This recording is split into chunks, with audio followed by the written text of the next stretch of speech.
Pemirsa, krisis toyo bersih Kantun Kepanggih ring sawetara Widangan ring Kabupaten Jembrana. Badan Penanggulangan Bencana Daerah BPBD Kabupaten Jembrana setata mau usaha ngicenin ayahan suplai toyo bersih majeng krama sane muatang.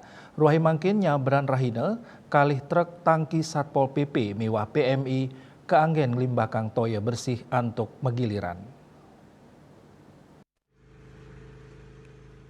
Kepala Pelaksana BPBD Jembrana Iputu Agus Artana Putra Mausang, tambis 4 bulan sampun langkungan satak tali liter toyo bersih kalimbakang kegenah-genah paumahan krame sanin nampenin kekeringan. Selami puniki, pai ketandane kuantu kali truk tangki saking Satpol PP utawi pemadam mewah siki saking PMI anggen ngelimbakang toyo bersih sentukan akeh krame sani muatang toyo bersih. Sekretaris 1 PMI Kabupaten Jembrana Iputu Sasu Budi Satwa Mausang, truk tangki PMI puniki raos saking PMI Bali dawag abulani lintang, anggen nguantu panglimbakan toyo bersih majeng krame ngelintangin BPBD.